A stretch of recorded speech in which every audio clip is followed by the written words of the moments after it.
Israel has just become the first country ever to recognize Somaliland as an independent nation. And get this, given Israel's history, this isn't about supporting independence. It's probably part of a much larger expansionist scheme.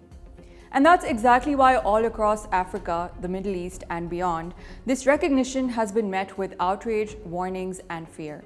Pakistan has also slammed this recognition as an attempt to undermine Somalia's sovereignty and reinforce that unilateral moves like this not only violate international law, but risk leaving Palestinians to suffer the consequences.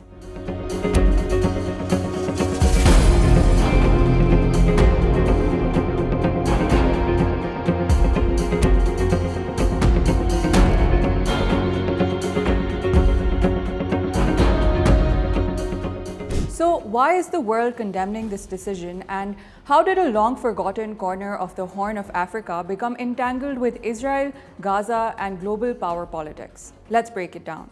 To understand all of this, we need to start with what Somaliland is and what it isn't.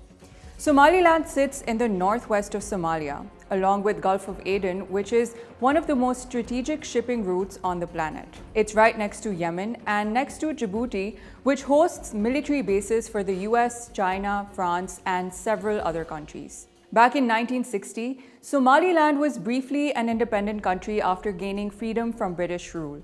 But just days later, it voluntarily united with Italian-ruled Somalia to form the modern Somali state. That union didn't last long. In the late 1980s, Somalia collapsed into civil war. The central government fell apart, violence spread, and millions were displaced.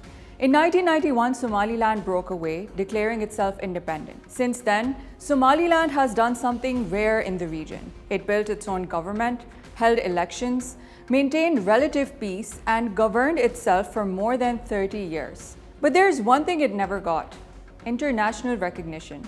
That was until now.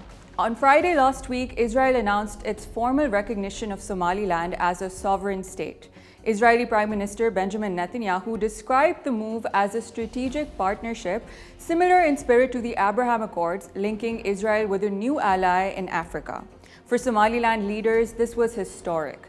Recognition has been their ultimate goal for decades. But for Somalia, it was a red line.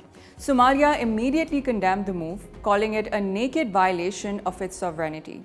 From Somalia's perspective, Somaliland is not a separate country, it's still Somali territory, and many countries agree. The African Union, the Arab League, and dozens of governments rejected Israel's decision. And there are a couple reasons why. First, international law. Recognizing a breakaway region without the consent of the parent state is seen as dangerous. Critics say that it could encourage separatist movements everywhere, from Africa to Europe to Asia. Second, regional stability. The Horn of Africa is already fragile. Adding a new diplomatic and military actor, especially Israel, raises fears of escalating tensions. And those fears became very real when Yemen's Houthi movement warned that any Israeli presence in Somaliland would be considered a legitimate target. And then comes the global reaction. The United Nations convened an emergency discussion as diplomats warned that this would destabilize an already volatile region. But there's another reason this story has caused outrage, and it's tied directly to Gaza. Since Israel's genocide in Gaza, reports have circulated suggesting that Israeli and US officials explored the idea of relocating Palestinians out of Gaza. And one of the places mentioned in this resettlement is, of course, Somaliland. Israeli officials deny any formal plan. Somaliland says no agreement exists, but critics aren't convinced. Palestinian leaders and Somalia's government say that any attempt to resettle Palestinians abroad would amount to forced displacement, something that is banned under international law and widely described as ethnic cleansing.